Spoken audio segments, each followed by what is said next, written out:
Fidèle abonné de la chaîne YouTube du Dr Joya, bienvenue. Bienvenue ici à Bametra, Cameroun. Merci pour l'honneur que vous nous faites en étant toujours abonné et en ligne pour écouter nos vidéos. Aujourd'hui, nous allons parler d'un autre problème de stérilité qui dérange parfois l'homme et la femme.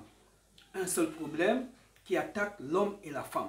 Oui, ça semble surréaliste. Quel est ce problème qui attaque l'homme et la femme?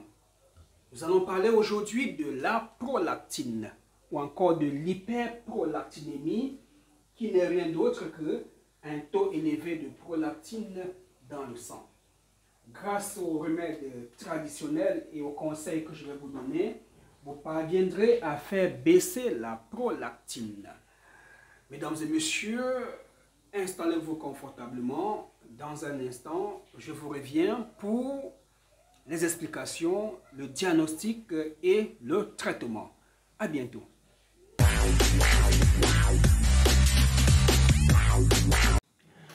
La prolactine est l'hormone responsable de la production du lait maternel. Après l'accouchement, l'hormone de la grossesse HCG baisse avec l'expulsion du placenta et subitement la prolactine monte et prend le dessus.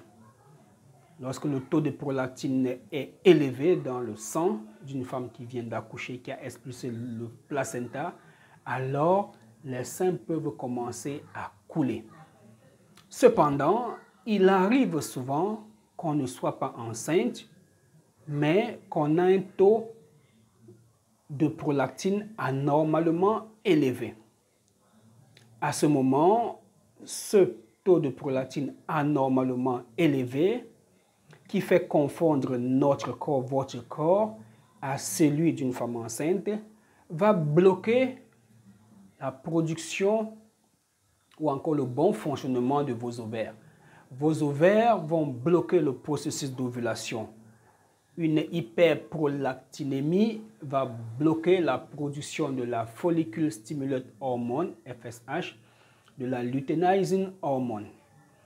Pour dire simple, si vous avez un taux de prolactine élevé, ça va vous empêcher d'ovuler. Pire encore, ça peut aller jusqu'à vous perturber le cycle menstruel ou encore faire partir vos règles. Vous pouvez avoir une aménorrhée, absence de règles, à cause d'une hyperprolactinémie. Une hyperprolactinémie peut faire en sorte que vos ovaires commencent à devenir petits. On va parler d'atrophie ovarienne et qui va se solder par une insuffisance ovarienne, un nombre d'ovocytes insuffisant au niveau de vos ovaires, de telle manière que lorsqu'on va faire une échographie de comptage des follicules en trop, on verra que le nombre qu'on a obtenu est inférieur à la normale. On va vous déclarer insuffisance ovarienne. Pire encore, si vous êtes dans la quarantaine, on va une fois dire ménopausée.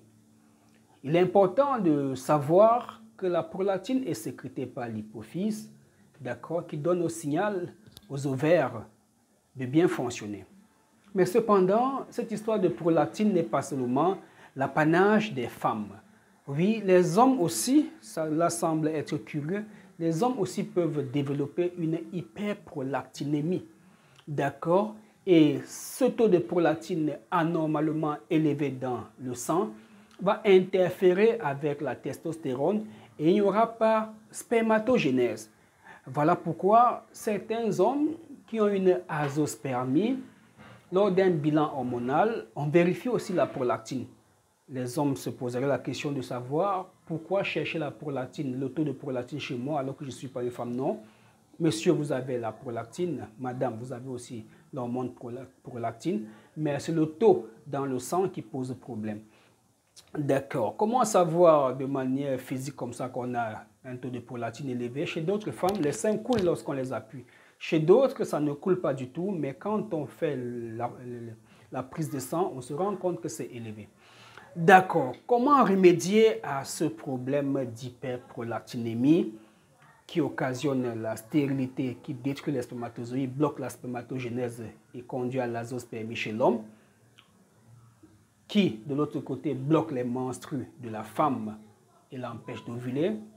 Déjà, si vos seins coulent, cherchez la canne, nous appelons ici au Cameroun canne des jumeaux.